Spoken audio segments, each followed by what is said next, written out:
Hello, everyone. Hello. This is your girl, Dysalasia, with 444 Tarot. I'm starting my channel today, but I came up with this creative idea to basically journal my journey of learning tarot and using tarot as a tool for self healing and self discovery. And so I wanted to record this spread. This is an inner child spread dealing with healing the inner child. It's a really wonderful spread. I got some great insight from it. Um, how I decided to process it as I've been learning tarot, I've been looking up the meaning of each card as well as using the guided descriptions or definitions of the deck. So let me start off with talking about what decks I'm using. Okay, so I'm using the Cosmic Tarot deck. This is like what I started with. I just started about 2 weeks ago learning when I got these delivered in the mail off of Amazon. So I use that for my base spread. And in that spread, I'm usually looking for clarity or an understanding or some type of self discovery. I didn't want to make my pursuit to learning tarot about fortune telling or um, solely about manifesting um, what I want and my desires. I wanted it to more so give me insight of how I needed to grow to be able to manifest my greatest desires, and my greatest potential. So, this is the first spread I'm recording, and I figured I'd start off with the inner child spread because I've been listening and studying tarot for the last couple of months. And as far as the tarot readers here on YouTube, and they're really good, and I've learned so much about my circumstances and my journey that I started to feel a calling to become a spiritual healer. Let me get a little background in there first. In my childhood, I would say that I've always been attracted or intrigued to the by the spiritual realm is what I would say. I've been intrigued by this sense of being spirit led, and not knowing where it came from, having premonitions at an early age, being intuitive at an early age, and just being always being an empath. And so, with my empathetic nature, I would feel things, and that evolved into a level of anxiety in my adulthood that it's hard for me to control my anxiety attacks and cope with life. So I've been hearing a lot of the tarot readers on YouTube speak of going back into the inner child and embracing the inner child and healing the inner child. So that's the first step in my journey, is healing the inner child. And that's why I love this tarot spread right here so much. There's 6 cards in this spread. Let me see if I can remember, because I found it on Pinterest, but you can Google inner child tarot spread as I did and find great spreads like this that have great questions. So this one was about how my inner child is feeling.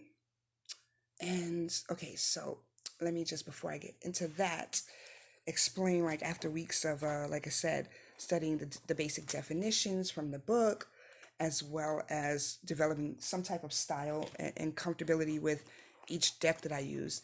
I also use this deck, the Egyptian Tarot deck, as a means of clarifying. So this is my base deck. I use this to get the message from spirit. And so as I've been learning, I get the basics from hearing the other tarot card readers on here and their different perceptions of each card in each deck. And then I also look up different perceptions from each deck and meanings from each deck. As far as reversals, I read those. I don't read them as much in the clarification. It depends on what type of spread I'm doing, but I do read them in the base.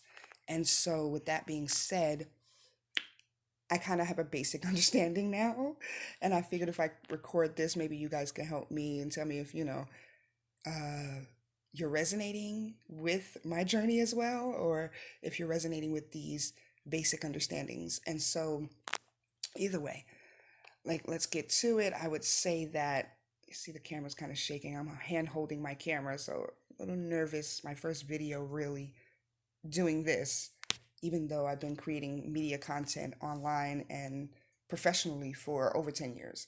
But right now, I'm not really too confident that I'm on track, but something is telling me that in the spirit, I'm getting this and this is my calling. So, again, my basic understanding is from a collaborative effort of watching other readers and reading the basic definitions and also Googling other perceptive definitions for each card.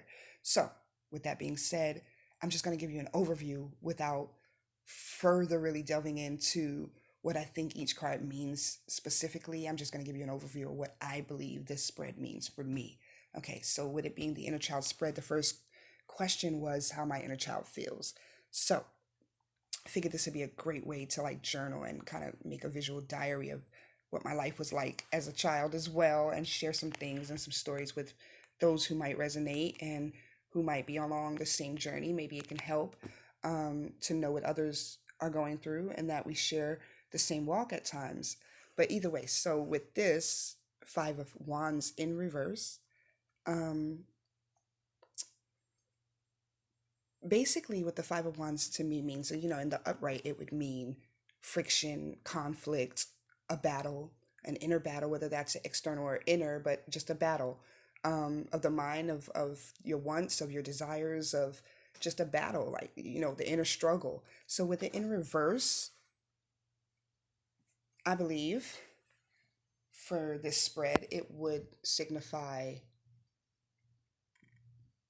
not either choosing my battles wisely or not allowing the battle to overcome me. So, in other words, you know, you're going to go through things in life. There's going to be ups and downs. There's going to be struggles. There's going to be things for you to overcome. But you have to know when to fight and when to retreat, when to surrender and when to rise up. And so I think this card for me talks about my inner child's um, difficulty with confrontation and knowing how to choose the battles wisely. Like when she's ready to fight, she's ready to fight. And it might not be for the right reasons. And when she's ready to retreat, sometimes that's when she needs to fight.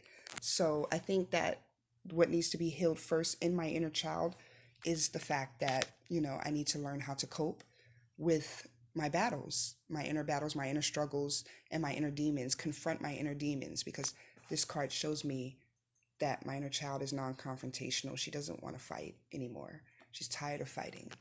Okay, so moving on to the next question was, well, where does my inner child cause the most problems in life, in my circumstances? Well, I got the world. I thought that was cute because it's in the upright. I'm glad that it's in the upright, you know, meaning that there is a chance for completion and balance and having everything. Now, let me pull this card really because this is like really, really important to me, this part. So, being that it was the second card after the Five of Wands in reverse, I believe that this is telling me to choose my inner battles wisely and to learn to cope so that I can find that balance in the elements, because it's all within me, right? So in this card, you can see she's leaning more towards the divinity, the divine, and the divine is a feminine, divine feminine. And so I believe that excuse me, I'm kind of nervous again. So I believe the divine feminine resides within us. You know, this is our divine mother guiding us. And so we lean on her. That's where the balance lies, right? I believe this eagle represents the intellect. The calf or the ram or whatever this animal is with the horns, the hooved animal with the horns, represents our intellect. And this is our passion. So you have your spirit. I said your intellect here. I meant the emotions here. So spirit, emotional. What did I say? Spirit, intellect, emotional, and passion, right? So if I learn to confront my inner demons correctly and choose my battles wisely, you know, I won't get burnt out in the fight. You know, I learn to deal with the stress and I learn to overcome it by way of balance, by way of completing what I've started.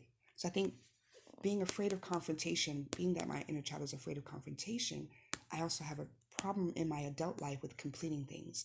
Like when the battle gets tough, I'm like ready to quit, right?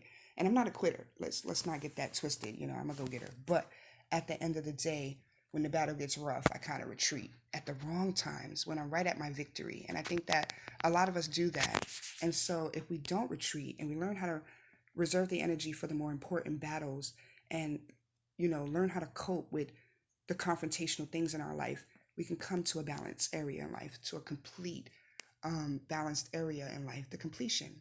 So when we move on to, I forgot what the third question was, but I think it was something in regards to, okay, so this was how my inner child feels. This was where my inner child gives me the most trouble in my life. And this was, how can I help the inner child to get to a place of completion? So the star represents the calm before the storm. So the star card in reverse. So if we're talking about the calm before the storm, it's like saying there's always going to be a storm. In order for you to get your wishes fulfilled in the upright, in order for you to have that balance, see that balance, the sun and the moon is present. To me, that gleaming image that's reflecting the sun is attached to her intellect. And I think that's why I'm going through this right now. I've been receiving a lot of spiritual downloads.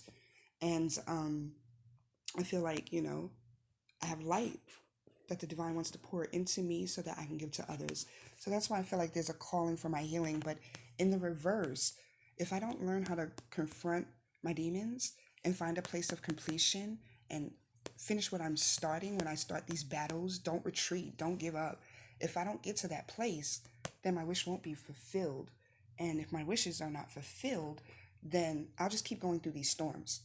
And there'll always be a calm after the storm, right? Because the whole point is that this is your destiny. This is your calling, is to learn how to fight these battles, to learn how to get to a state of completion and balance, and learn how to lean on the divinity, right? So that you can turn this around and this can become your wish fulfillment, right?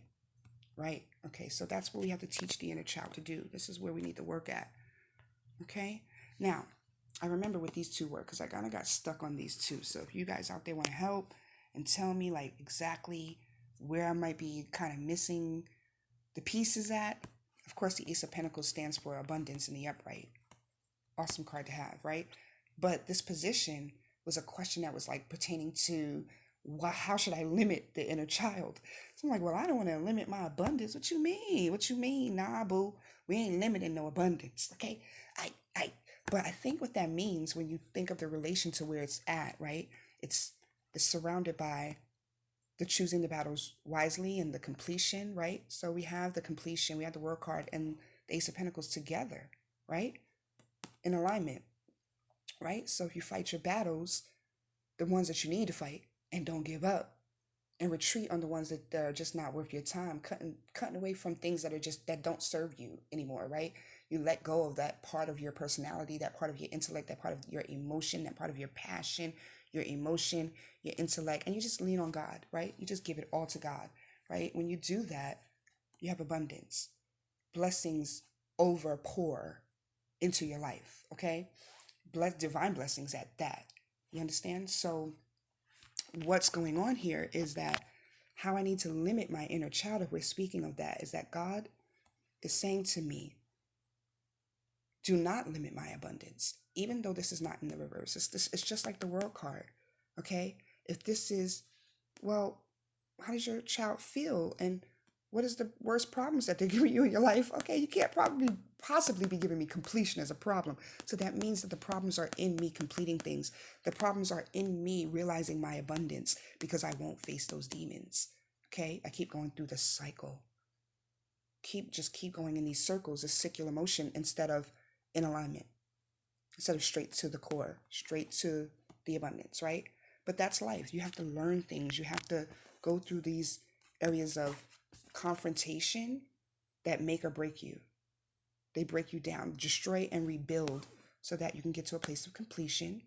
You can learn how to, when you confront these demons, because they're going to keep coming back, okay?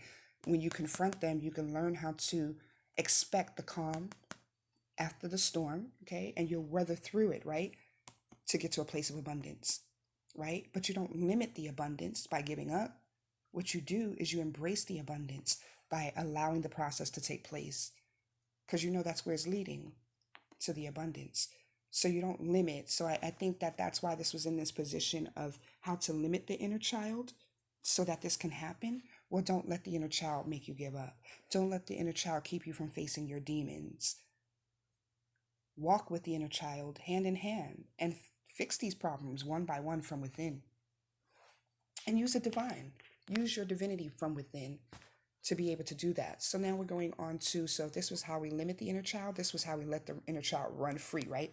So basically with this position, it's the Nine of Pentacles in reverse. So we have this Nine of Pentacles in reverse, and in the upright, it would mean hard work ethic, getting all our ducks in a row, getting shit in order, right? But it's in the reverse. So apparently it's almost like the Ace of Pentacles. It's like, don't limit abundance. Well, if this is in reverse, don't limit your hard work. Don't limit your effort. Don't allow your effort to run free and you just not have any structure. What you do is you take that lack of structure, right? And you redefine it to be a part of the process. Does that make sense? Like, okay, so I know that this is the battle. I know that this is the battle from within. I know that all of these cards in reversal represent the battle from within. The inner confrontation, right? Okay, that leads to this crazy storm that makes me have to inner reflect and rely on God and see that I have no structure without God, right? That's what that is. That's why they're in reverse in those positions, okay? They're in reverse in the positions of growth. They're in reverse in how to handle that growth, right? Here's your abundance, right? But you have no structure. You're allowing yourself to run free. That's why in this position where it says, how do you let the inner child run free? Well, you don't. You give her limit. So when she has these new beginnings, this new opportunity of abundance, she knows how to structure so that she knows how to fight her demons from within. And she expects a place of balance and completion, and she expects the calm after the storm, okay?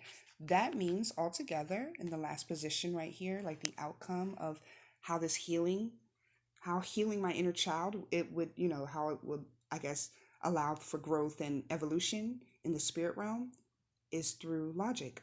It teaches me how to not rely on my emotions, how not to run from the problem as soon as I see the red, the fiery passion is coming for me, right? I don't want to fall back. I want to continue to fight, but fighting with a sense of expectation of completion and retreating when the moment is right, when the glory, when the abundance has been mine, when I've claimed the abundance, when there's no limit on the abundance, and when I have structure to be able to handle the unlimited abundance, right? How do you do that? With great logic, with great focus and determination. And there's still going to be a little dreamer in me. There's still going to be a little, you see his eyes? They're kind of dreamy. They're in a dreamy stance of, they're still thinking about the fantasy and how they can just have this world that's just perfect, right? But the eagle's eyes, his eyes is on the prize. That's the logic. That's the intellect within me. I'll know how to balance the two. That's a balance between the two. The sword is what balances it. The battle within is what balances it. So, with that being said, I'm going to go and do some clarifying with the Egyptian tarot deck. Like I said, let me show you the box. Okay. So this was just the first part of this journal entry for my inner child tarot spread. I wanted to start recording these so that, like I said, I can teach myself and maybe go back to it and reflect a year later and be like, wow, I was intuitive, but had some holes right there, I had to brush up on. But like I said, I just started this a couple of weeks ago. I've been studying the spirit realm all of my life. And I've, been a keeper of the light all of my life. I've been a healer all of my life.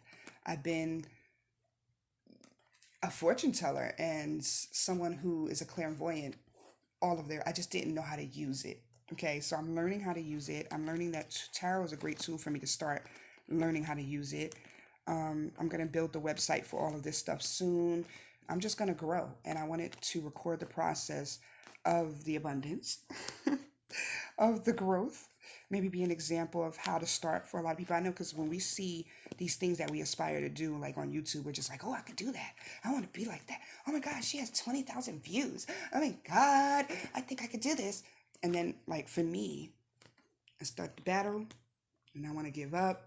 There's no completion, because I see all the work ethic. I see what I got to put in, and I see I have no structure. So this is the beginning of my structure. This is the beginning of me accepting and, putting a limitation on how I deal with abundance as it comes in, structuring myself so I can deal with the abundance as it comes in.